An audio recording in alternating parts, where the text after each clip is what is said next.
Well, as Helen has already said, this is the third and the last of this year's season of Creation Sundays. As I've said each week, I invited us on a journey. I asked you to bring simply yourselves along. And as we journeyed, I invited us to take time to reflect more deeply about our relationship with creation, given the crisis we, as part of creation and creation itself, find ourselves. Initially, I posited the notion that our unexamined inner workings may contribute to the way things have been and the way things are. Further, that these may cause us to react defensively, making necessary change a confrontation rather than a choice. I invited us to extend what we mean by community to include the natural world, in a relationship of mutual accountability and expectation. For without the natural world, we have no life. I used words of grief and guilt and touched upon their potentially paralysing impact, because the discomfort they give us is familiar and it may bind us to them and so bind our natural world to our destructive habits. You could say thus far the journey therefore has been quite self-reflective. The call to act differently, but to take time to catch up with our motivation for that. And I knew I was preaching 3 weeks, and I thought, gosh, I have no idea what week 3 is going to bring. So, offered prayers, read the readings. And what arose for me, out of those words we've heard from Jeremiah, was this idea of thanksgiving and gratitude. The text of Jeremiah tells us that God's people are now in exile. It sounds to me like Jeremiah is urging them to pivot, have to get in the COVID-19 lexicon somehow. Okay, so you thought God was with you because you were given the promised land. You had great kings and mighty temples and all the things that showed you thought you were God-blessed. And now you have been overrun by more powerful forces and you find yourselves in exile. Let's pivot this understanding. Does being in exile mean you are abandoned by God? No, rather God has sent you to be in exile. You are now to understand you are God-blessed and God-present people in a new way.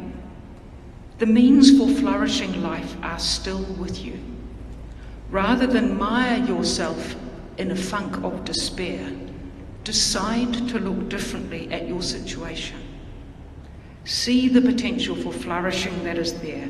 Align yourself with the society in which you find yourselves, not to be absorbed, but in order to multiply. Seek the welfare of the city in which you dwell, where you have been sent, for in its welfare you shall find your welfare. Then to the gospel. I'm not sure that the gospel's meant to make you laugh, but this one does a little bit. Because if we go statistics, only 10% of those that come for healing notice that they're healed. Turn and give thanks. The other 90%, they were healed, but they were too busy doing what they were told to even notice. I wonder how this stacks up in the real life of our community. Let's first of all name that whole issue of healing in this kind of a context. Do we really accept that healing in this type of way is a thing? And if so, what would that sort of healing actually look like? Especially if it happens in a way that we didn't think it would, or as we would expect. So if we can get over that potential stumbling block, how many of us, upon noticing healing, will turn in praise and give thanks to God? We hear the words often enough in the Gospels, but how can faith make you well? Faith, that lovely verb. Last week Luke had it as necessary for forgiveness and for a robust community life. This week, faith restores wellness. There may be many of you Greek scholars out there. I'm not one, so I had to go and check it out. But faith, the Greek word for faith is pistis. And it has nuances of meaning, but broadly speaking can be understood in this way. Pistis, or faith, is always received from God. It's never generated. It enables the believer to know God's preferred will. The root of the word pistis is peitha, to be persuaded. Perhaps unfortunately, the language we use to describe divine attribute is unhelpfully anthropomorphic. So for those of us who flinch that this is therefore imagining some daddy God in heaven imposing divine will or doling out favours, this kind of idea could be a struggle. But I want you to note a couple of things. Faith is there to be discerned and to be received.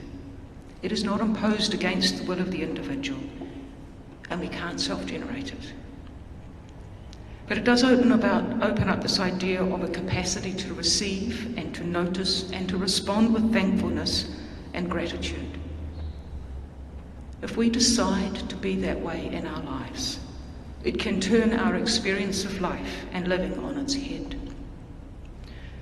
And it can turn us from our favourite topic, which is always ourselves.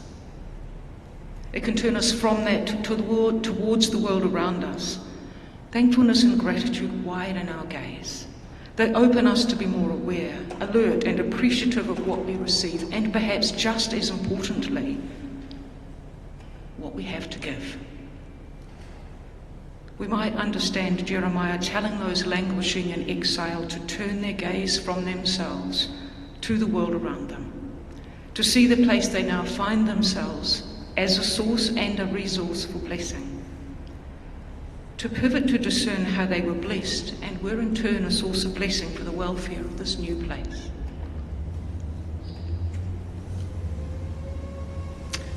I receive monthly, as many of you may also, a newsletter from the Centre for Action and Contemplation. It is a centre that Richard Rohr was one of the founders for. Some of you may be more familiar with the name Richard Rohr.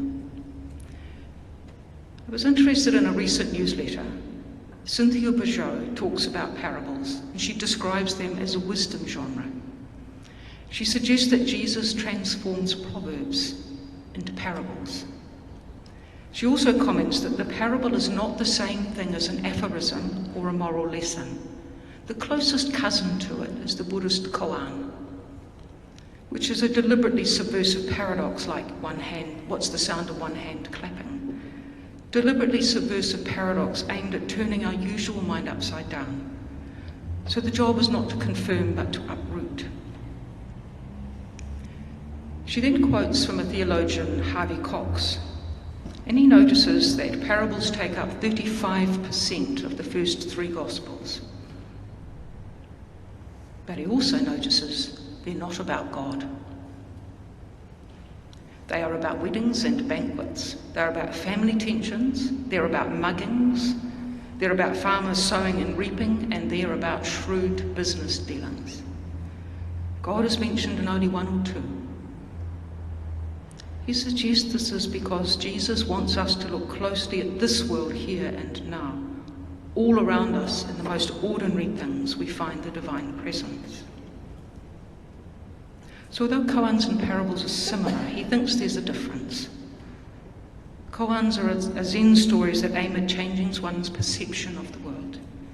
But with parables, Jesus wants people to see that the world itself was changing. Therefore, people had better change the way they looked at it. Pay attention to what was going on around them and discern a reality that was right under their noses. Something was happening, something new and unprecedented, and they could be a part of it. Forces greater than us, forces of a planet in peril, have exiled us from our accustomed lifestyles, the land that we have occupied.